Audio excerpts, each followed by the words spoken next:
force, energy, power. Ye me hu ya ne say baby a ahoden kese pa wo no e kofom. Then all of a sudden I saw that scale, the hand of that scale which had the most power, I saw that it began to lose weight.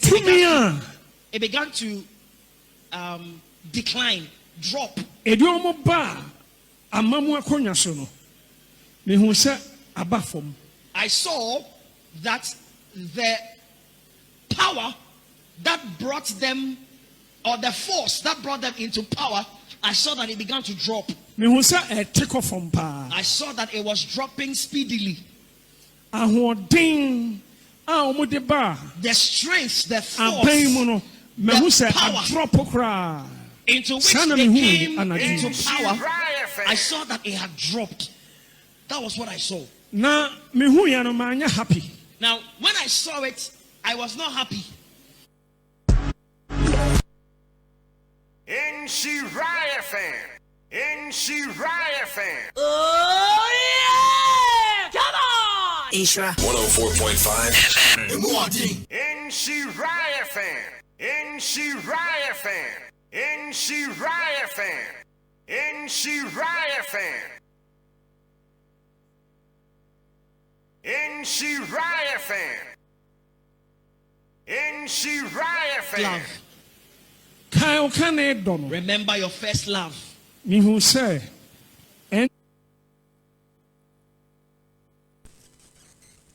Nhyira fan.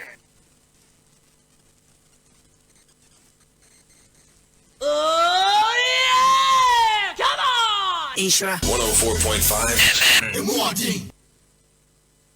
Oh yeah! Come on! Nhyira 104.5. More energy, more strength, more power, and trouble. Spiritually, I saw that NDC as a party, your energy in the spiritual realm had dropped. And the Lord spoke to me and said, to declare this word for the nation to hear it. NDC Members of NDC, listen here.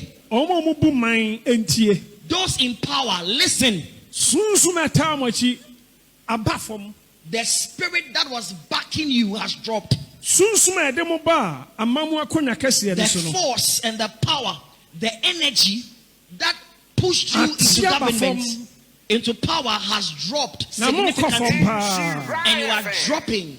And so, if you want to rule for 2 consecutive terms, then you must stand yourself, or else. After Omanpenny John Dramani Mahama, NDC or else, if you don't do so, after the tenure of His Excellency John Dramani Mahama, you will lose power. Man sheye adio nyamedia mamono 2028 muntimin tuaso. If you are not careful, whatever God has given to you, you cannot continue past 2028. I am addressing you as a prophet of God. Political party biba bemua omucha 2 terms. Now, omucha 8 years. People think that there is a pattern where political parties usually exhaust 2 consecutive terms. Now, if NDC trusts in this belief that all parties exhaust 2 consecutive terms before the change, only 1 term. You will be disappointed. If you are not careful, you will only last for 1 because term. Because the scale I saw, the power that brought you into power, the force and energy that brought you into power, started to drop. Now, why is it dropping? Do something about it. Now you can mark today's date. Today is 28th of September 2025. The members and leaders of NDC do not hear this message and they do not take the steps required of them to take, a time will come that they will refer to today's message. So many times so many times God has used me to declare words like this to people. And taking me serious. And some people did not take me seriously. Some people even insulted me. Some people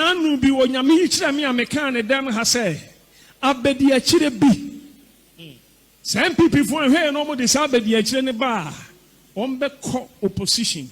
And no say di matem.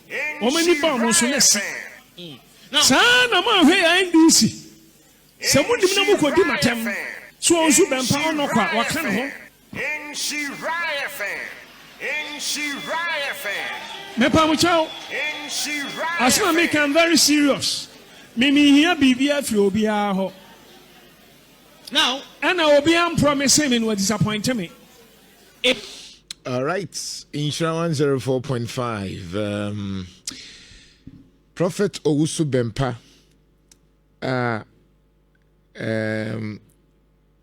Ghana ha edi for mpanyufo no ka ho eno de na no nsem ni bi aba efa NDC for ho ena waka bibi nso atre NDC for de wo so mu ye se sunsuma eta wo machi no ekofom na edisem eba se ya minim se ye wen NDC for ni bi wo ho a o ma hyase e di na tem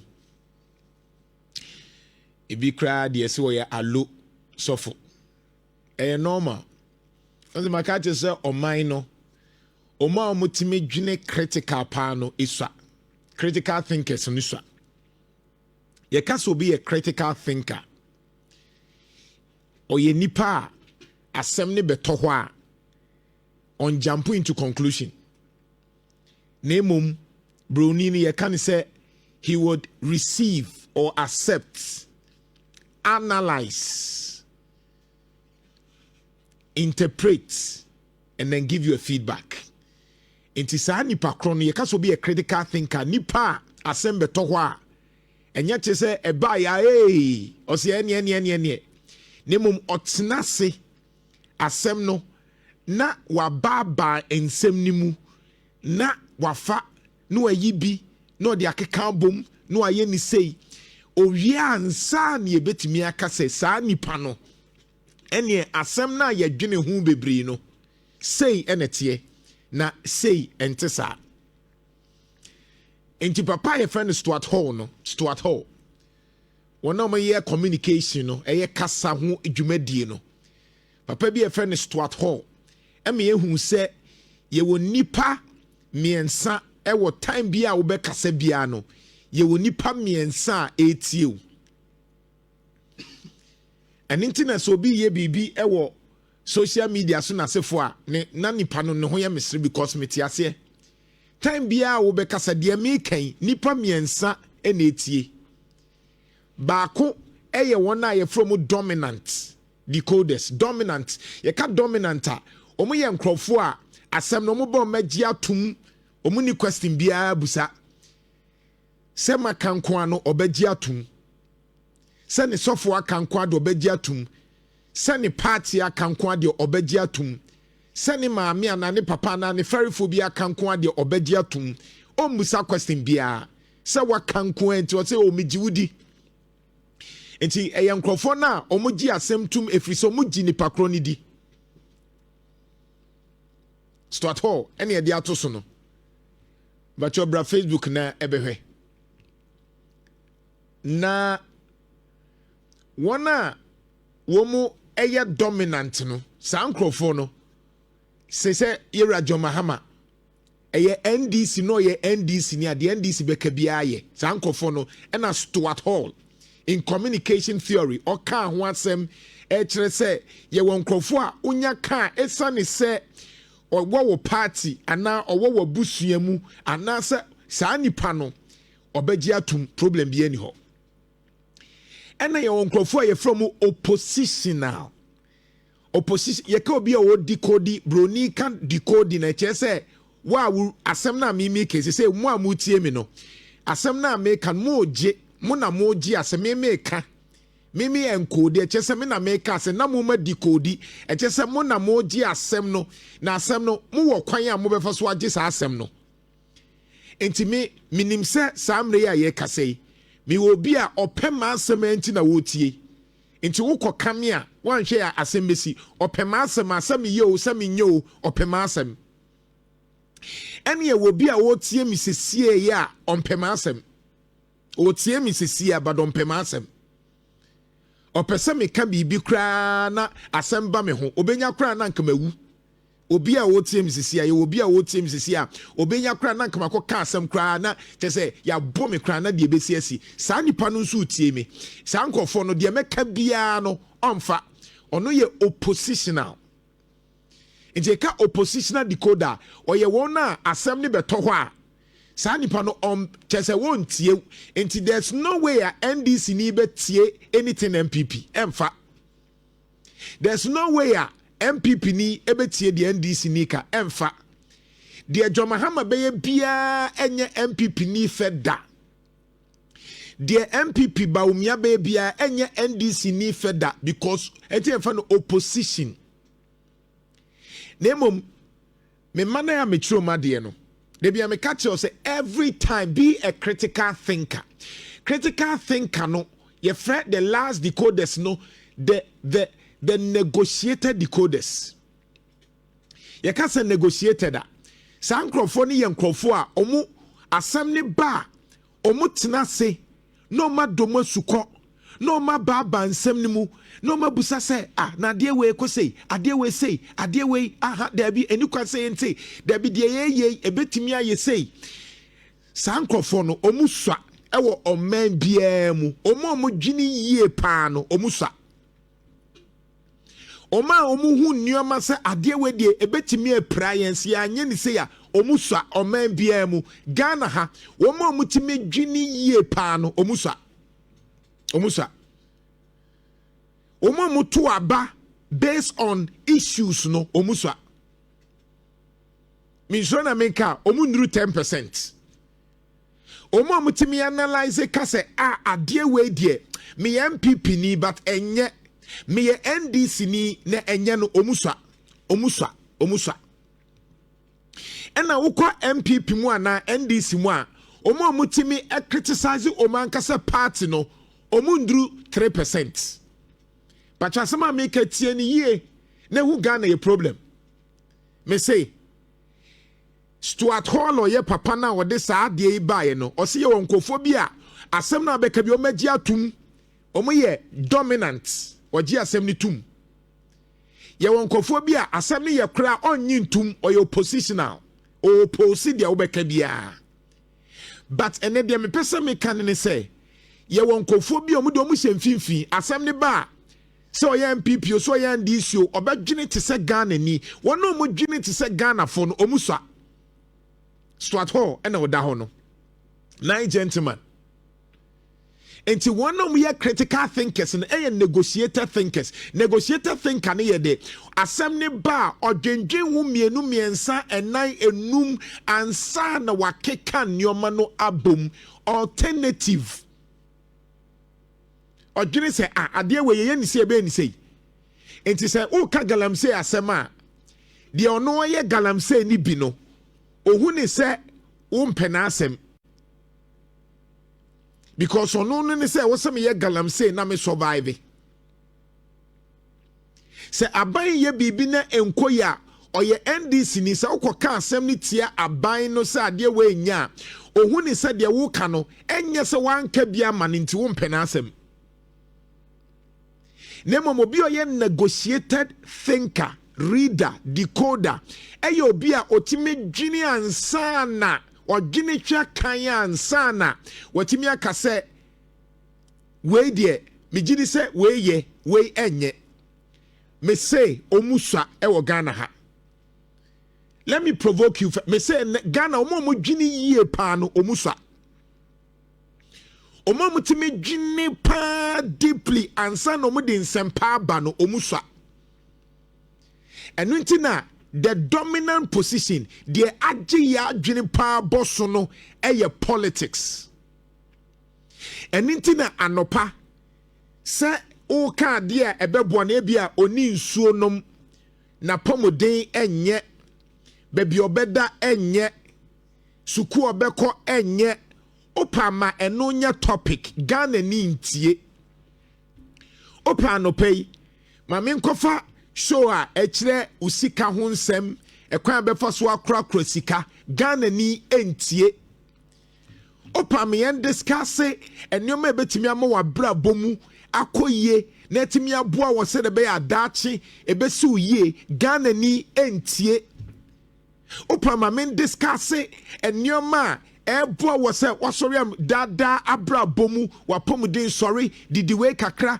menye we kakra ye exercise Ghana ni entie nemom mame discuss Dr. Bawumia say John Mahama say Kennedy Japan say Ghana ni kura ni bubafu obeko mame discuss we ya santini we ya nzimani we ya mfantini we ye dagomani we ye say Ghana ni bibofu obeko ntokwa wa ma bia adwene wo enti broni ni tenase anu hu se yendwene yie enti Ghana ni no broni ni de ne TikTok ekire enkora de no na wa ma Ghana ni akwanya se ontena platform no so na ondidi atem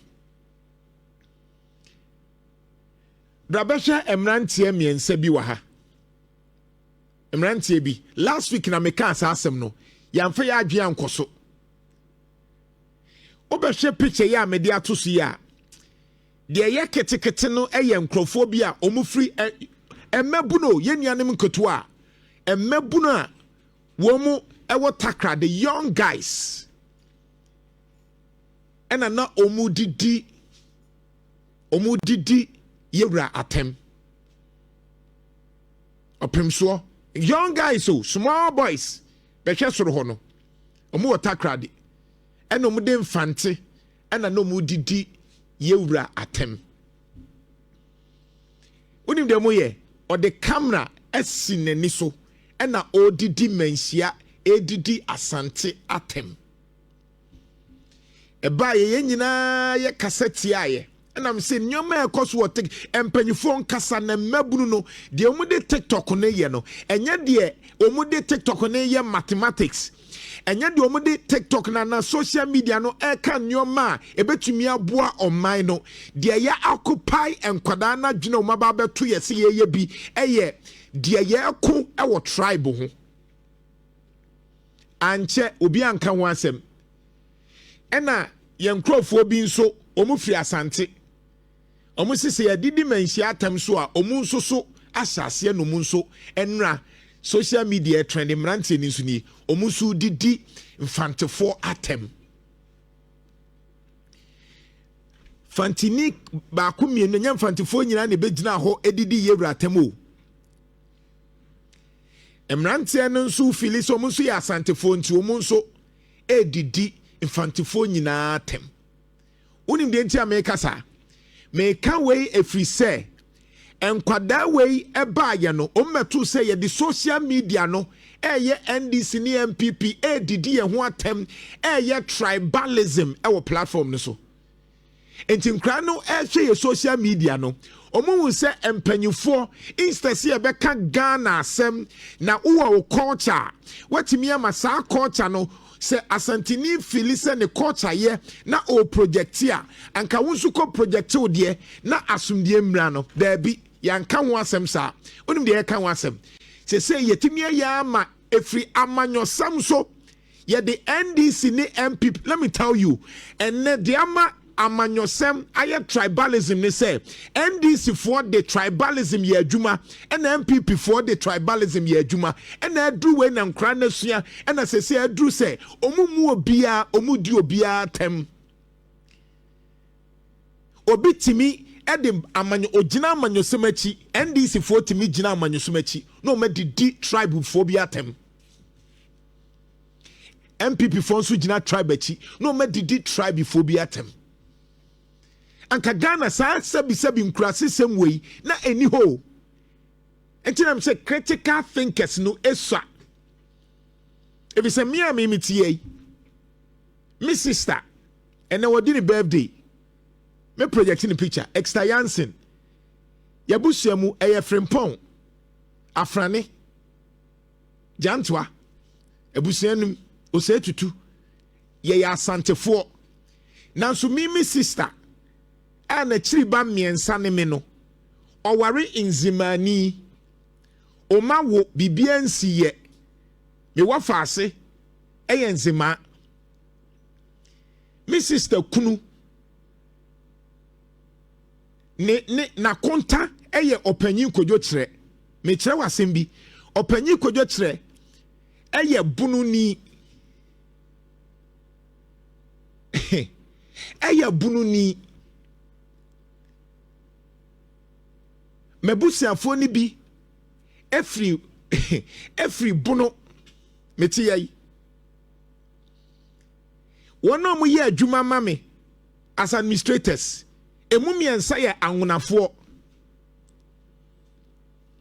omo mo beme ebi ye mfantefo ebi ye slemfo a me no mo nyina ye adwuma obi ani ho a waba babia me ye adwuma so opa adwuma no mabusan se ofri hin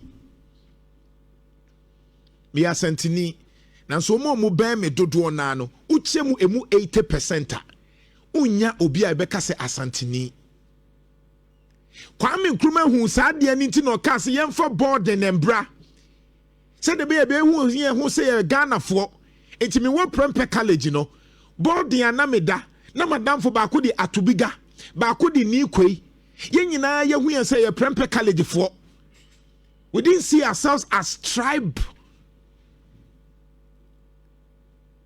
and na yatena siama NDC ni MPP for the tribalism atoaba enti NDC ni sisim piesu a no akasa ye sei MPP ni sia no akasa ye sei and na edidi ye trimama se sei enkwada aba emu panyi na nka wo akra ketoa utimi bie wano edidi panyi atem edidi sabi yewura atem enti we ni nso yanka ho hwe na peace council no empanyifo ni nyina mi o ma no de esini ne se asantefo nkoda nketo ayanhye omu so omu nkoka bibia omu so asase adidi mfantefo nyina atem na asemu ya de ntia mafekere mesi ameken yemfi yenya ho hwe ebeduru baabi no na afi ede otan kese hwede esikusasefo ne mampurusimu omu de ntokwa ne free srem eba ha wan de esiye enti ene mimi ni ofri bono because sabi doma hini timi ka bibi na eti asante na enti mimi nkokumi ni ofri buno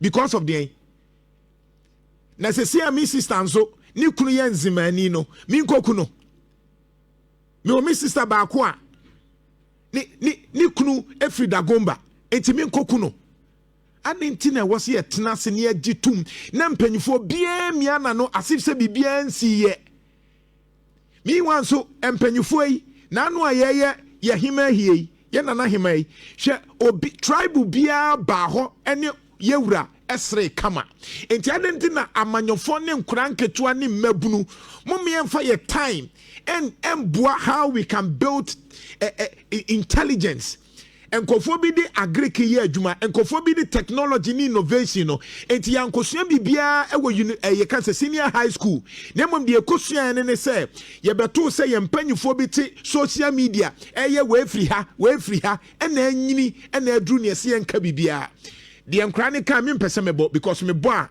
against ethics but utie de ekoso a enyom na me blame omo I'll blame yen because I no metoye omuto ye se obesori anopa no ne enya amanyofo muti social media ADD atem obi sori anopa just because ba umie pe position ti ne asopa na kekan sembasa just because Joma ha me pe position ne akekan sembasa meanwhile we don't tackle issues obi owo ha bia nim se ye ka asem for president one ye mfa ne personal issues me ye adwuma Nemom na dwuma oye no ene ye go straight ni aka chen say ade awuye nye ade awuye, but we are not going to attack. But amanyofo na timi attack your personality. Etimi ka say wey ofri hanti oyesei ofri hanti oyesei ofri ene ya build this na echi etrim. This is cancerous.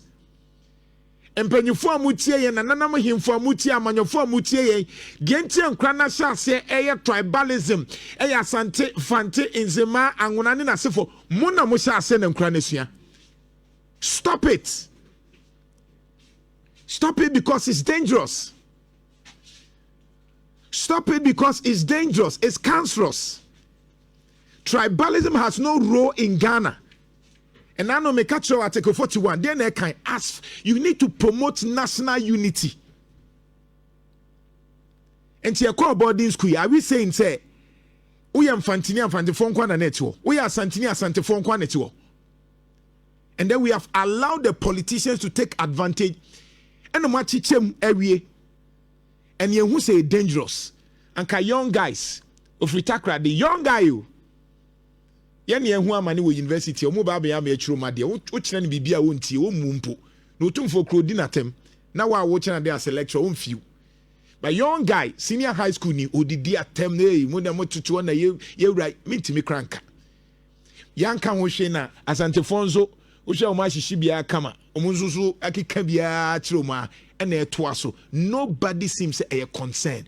Or maybe any brea China for by September, you must say every 6-year-old child will begin learning AI, artificial intelligence.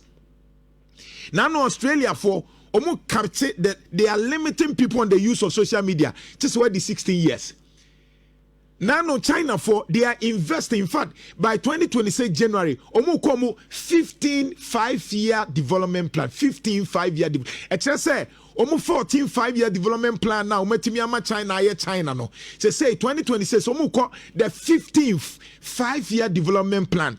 Into omu ba plan no life 2026, 2027, 2028, 2029, 2030. China for planning. Yeah planning day.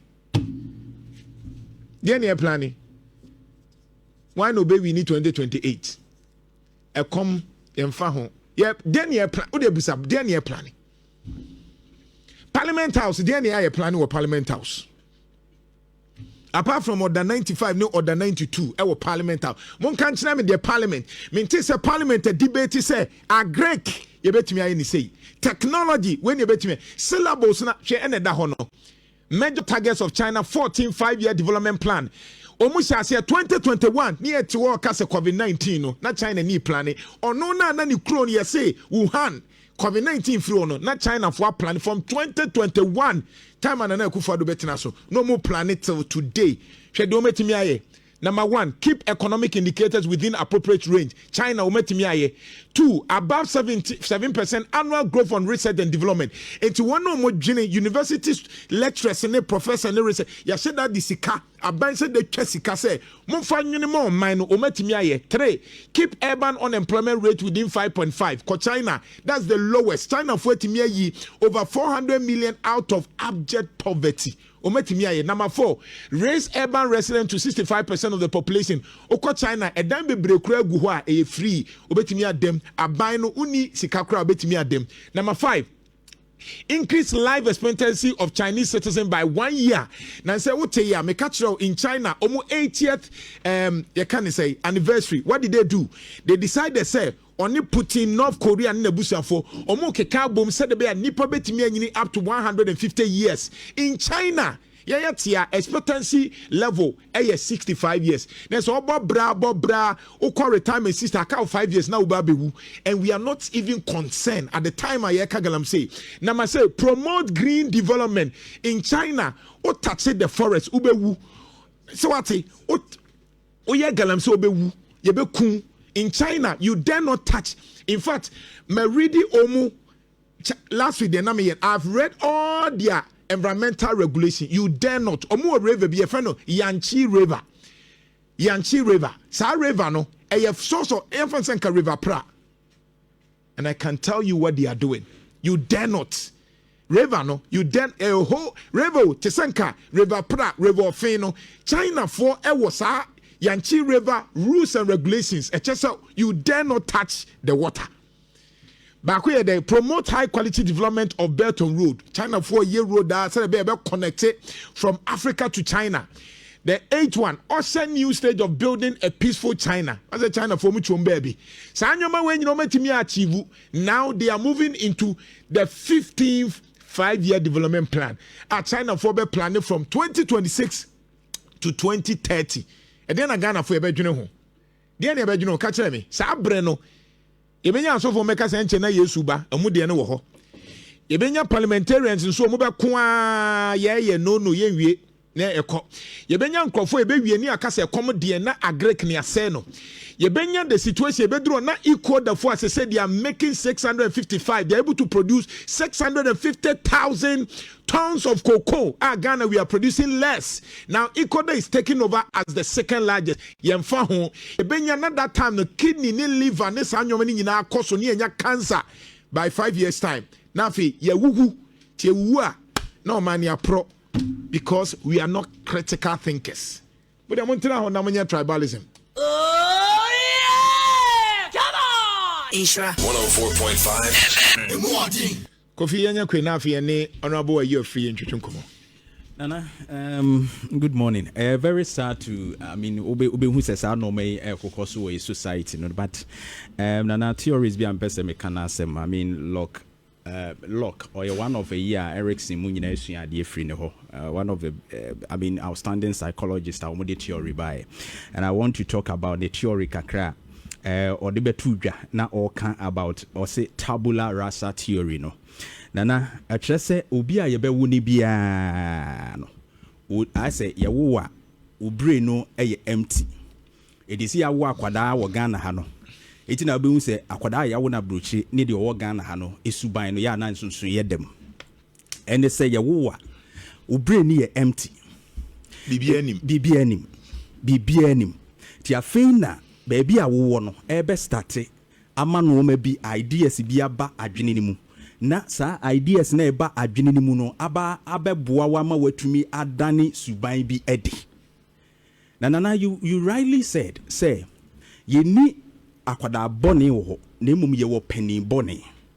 It's because of the fact that the society no subaya pennyfo bi dan na di no and akwada no mo buy with empty razor, empty slate no, like empty brain no o ma be peke ehun say penny bi yes ade we na saade we no ye no ebi kura make ya antwe na so ye no ye won krofo bi kura o mo bo na baso so wa ya ade enso bi ade no ye ne nye papa no nti ye promote saade no ena ma nkwada no so peke enya saade ne into o mo adwene nana ya ba bedrum pempenso a enkwada timi tena ho hwe television so na pani a utumi so wanyire drum pempenso a sabio ese ne kasa ahote sebe ne kasa no wodi nimdie ne nyansa to ho basa pani ni betena TV so a kwada TV na ni mu hwe no no odi atem edi ni Ghana ni bia na so obi asi wo di na tempa nyasem ketwa because of amanyosem,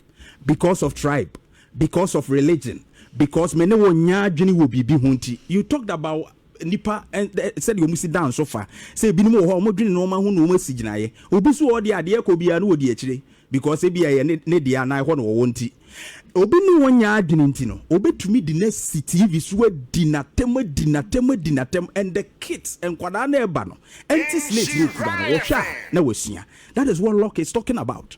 Na akwa ko ba ma jese suban ankwada yi da na di ni nyina na kire se ye mpanimfo ni bi na ama won saa entity no na momu suban a omo dan na di wa amanyosemu omo dan na di ye ntia na ehu asofo okro mu twaba omo baby a yesi ekosua suban pa ye the religion e shape ye mbabunu ye the religion e shape ye nkwada ye hu asofo a etimi gina yi so puppets na nse kura na im se kokko fam kakrewu timi twabo ye ho pa na akwada na fin se oh yesi mi nsuro nyame mi nsu ye ntimi ehwe sofo so asua na ohun sofo odidi atem yesi amanyofo esi ye ni mra so ba ye hu ye wo man mu hwe nkrofo a wo mu bu mra so a ye nya wo mo hwe enena me ka se bi hwe China.